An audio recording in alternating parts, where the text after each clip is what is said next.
Muito bem. E conosco está aqui, depois dessa revelação, não é?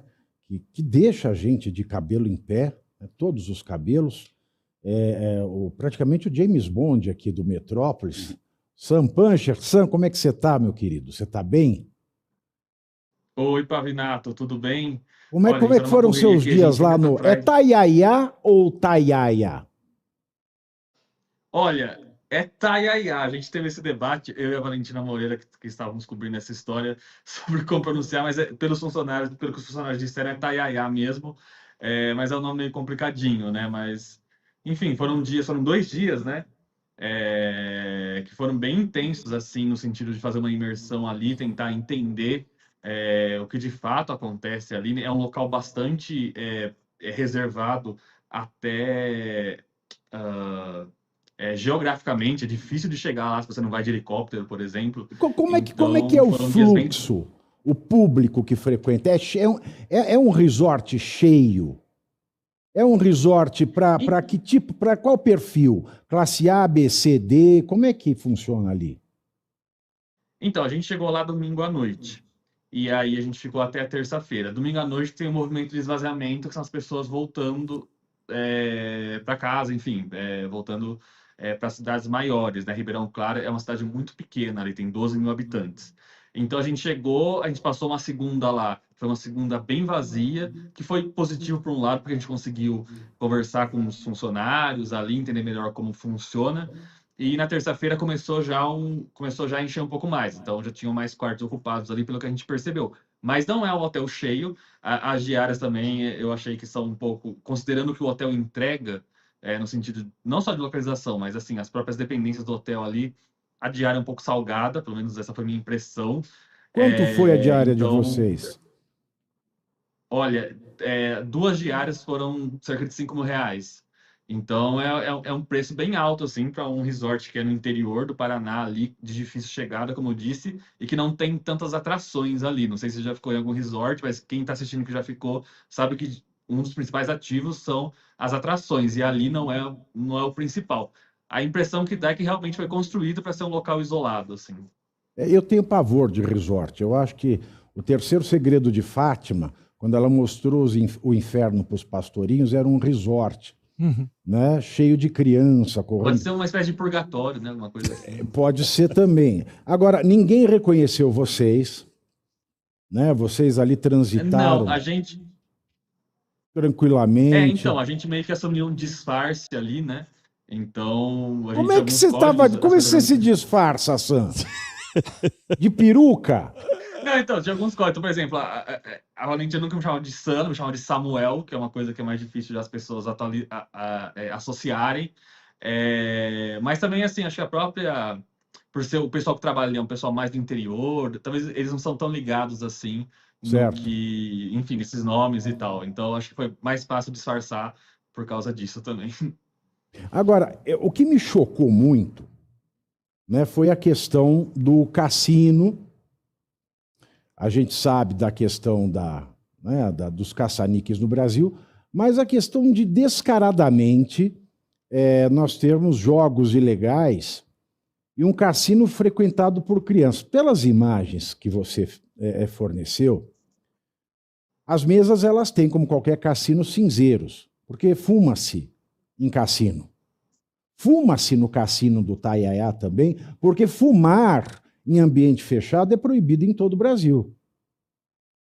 Então, a gente não viu, mas teve essa questão de estar vazio, né? Então, a gente foi 2 noites lá, né? A primeira noite que a gente. Inclusive, uma curiosidade que é até interessante. A gente sabia, na verdade, a Valentina tinha essa apuração da existência do tal cassino, só que a gente não achava, porque ele fica de fato meio escondido ali.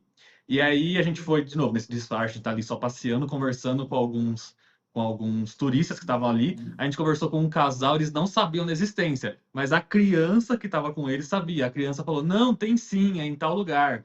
E aí a gente foi lá e de fato estava lá o tal cassino. Então teve essa curiosidade ali. Mas assim, no primeiro dia que a gente foi, primeira noite, tinham acho que 3 pessoas. E aí na segunda noite também eram 2. Então estava bem vazio por ser domingo e segunda-feira. Então talvez ali no movimento mais quando está mais movimentado, né? Até inclusive o rapaz estava ali trabalhando nesse cassino aí. Ele falou que geralmente para fazer os jogos de carta, que aí são jogos que, tendo ali a mediação do resort, seriam ilegais, né? Precisa de ter mais gente e tal, e não era o momento ali, mas ele assumiu que acontecia o Blackjack, né, o 21, então ele assumiu que acontecia, então só faltou mesmo quórum ali para acontecer, a gente conseguir registrar mesmo. E o que chama atenção, além do jogo ilegal, além da presença de crianças num cassino ilegal, além do fumo em ambiente fechado, é o fato de ser um resort do ministro do STF, Dias Toffoli. Porque cidade do interior, eu sou da roça, eu sou pé vermelho. Cidade pequena, a gente sabe tudo da vida de todo mundo. O fato de ser uma cidade pequena e todo mundo reconhecer que é o resort do Toffoli, o Toffoli fechar o resort para fazer uma festa com celebridades, ter embarcação, ter uma casa separada só para ele. E uma coisa também que levanta muito a lebre.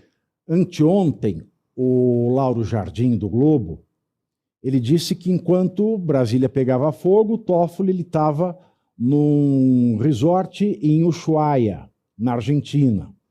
Aí eu fico pensando, ele foi passear ou foi fazer benchmark, né, num resort da Argentina? Porque, ao que tudo indica, ele continua sendo dono, igual o Lula no sítio de Atibaia.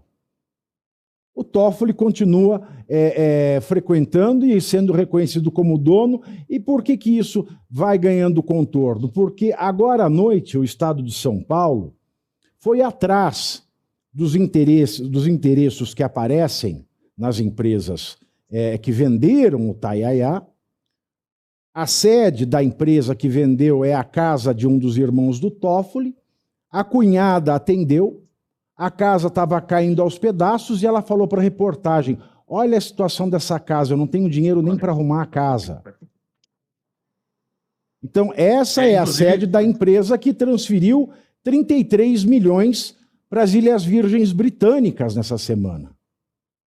E outra, o ministro do STF ganha bruto R$ 43 mil por mês. É tudo muito incompatível. É tudo muito incompatível. Tem algo que lhe chamou a atenção que ficou fora da reportagem, Sam? Então, na verdade, eu queria dar uma atualização aí. De fato, os colegas do Estadão publicaram primeiro, mas eu e a Valentina saímos de Ribeirão Claro, viemos para o estado de São Paulo. A gente passou em Marília e essa matéria já está no YouTube do Metrópolis, inclusive, e no site, mostrando essa história da casa. Uma história realmente muito estranha. É uma apuração da Valentina Moreira mesmo, que ela já tinha essa história aí, já tinha ouvido essa história de fontes. A gente foi até lá. E, de fato, é uma casa... eu estive lá poucas horas atrás, tá? Então, é, de fato, uma casa muito simples, considerando a atividade na qual, teoricamente, estaria exercendo, né? E, de fato, ela teve uma arrecadação milionária ali, isso não se reflete. Então, não sei se a produção tem essa capacidade de pegar esse vídeo agora, mas a gente soltou... Você chegou a falar com a... Você chegou a falar com a cunhada? Porque ela é esposa do irmão do Toffoli, que é eletricista. E o outro irmão é o cônego, o padre, que deu banana para o Estadão. Isso eu li no Estadão à tarde. Né? Você chegou a falar com a cunhada do Toffoli também? Então, a Valentina tentou, ela tocou o interfone, né? A forma mais básica de tentar o contato ali, ninguém atendeu. E aí eu e ela nos dividimos nessa apuração. Eu tentei contatar o irmão do Toffoli, né? O José, e também seria o sobrinho do Toffoli, né? O filho do José, que seria um sócio dessa empresa. Nenhum respondeu nossos contatos, ninguém atendeu o interfone, então a gente ficou sem um outro lado nessa história. Mas a gente tentou, da mesma forma que tentou falar com o próprio ministro antes de publicar a história do resort. E vocês falaram com vizinhos, alguma coisa? Porque Marília também é interior, né? A rádio fofoca funciona bem. Então, a gente sabe quem é parente do ministro, a gente sabe qual é o modo de vida, né? No interior tem essa coisa muito do carro. É gente que tem carrão, tinha carro na garagem, vizinho relata alguma coisa estranha, ou é o que parece mesmo? Eles são aparentemente laranjas porque se trata de um lugar simples. Nem o irmão, nem a cunhada tem uma vida que não seja simples. O sobrinho tem uma vida também modesta, espartana. Vocês chegaram a checar os arrebaldes da vida deles? Então, aí tem coisas interessantes, né? Ali, tanto em Marília quanto em Ribeirão Claro, a gente teve esse cuidado, na verdade, de não chamar atenção com a nossa presença. Então, por exemplo, em Ribeirão Claro, a gente gravou as externas na cidade, foi a última coisa que a gente fez na cidade e saiu. Ali em Marília, nesse vídeo, assim, a gente gravou lá na frente da casa mesmo, só que a gente foi abordado por um vizinho que perguntou o que a gente estava fazendo e tal, e a gente achou por precaução não falar para não chamar a atenção ali. Mas é uma rua que não é muito movimentada, inclusive tem muitos terrenos baldios ao redor ali no vídeo, a gente mostra bem. E também o que acontece é mais conversando ali, aí saindo desse centro de atenção ali, conversando com as pessoas, indo na padaria ali, a gente foi tomar um café e conversou com pessoas sobre o que e que conhecem os parentes do ministro. O que chama atenção é isso. Elas até, assim, uma pessoa que a gente conversou, ele até falou, olha, tipo assim, é um pouco sacanagem isso, né? Porque claramente o padrão de vida dessas pessoas não é o padrão de vida de quem administra um resort, mesmo ele tendo cotas ali, é um valor muito alto pro jeito que essas pessoas vivem aqui na cidade. Então, a impressão, tudo leva a gente a ter a impressão que é uma empresa de fachada mesmo, assim. A situação toda é muito estranha, é muito suspeita, eu diria, e chama muita atenção. Inclusive, ao longo do dia, eu percebi que a repercussão desse caso foi grande, porque é uma história que chama muita atenção em Chama. vários sentidos. O principal, Até porque esse seu o relato. principal é esse, assim, parece muito uma empresa de fachada, no fim das contas. Exato. E até esse relato, né, desse vizinho da padaria que fala que a vida deles não é condizente com a vida de quem movimenta dezenas de milhões de reais, porque, diferentemente da cunhada, do irmão, o Toffoli aqui em São Paulo, e eu já vi pessoalmente por diversas vezes, ele tem uma vida de rei. Ele ostenta os charutos mais caros, ele ostenta os acessórios, desde relógios, até mesmo os óculos dele são caríssimos. Ele frequenta a casa dos jet-setters e milionários e bilionários mais badalados de São Paulo. Então, em oposição aos irmãos, porque o que a notícia nos dá é o seguinte: o resort era dos irmãos do Toffoli e de um primo. Os irmãos do Toffoli têm uma vida modesta. E eles é que seriam donos dessas dezenas de milhões de reais. Já o Toffoli, que tem um contra-cheque bruto, que líquido dá bem menos, de 43 mil, ele vive como se ele fosse dono dessas dezenas de milhões de reais.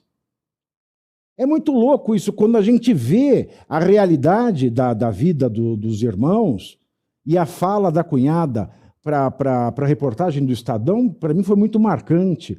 Olha aqui essa casa, eu não tenho dinheiro, aspas, não tenho dinheiro nem para arrumar a casa.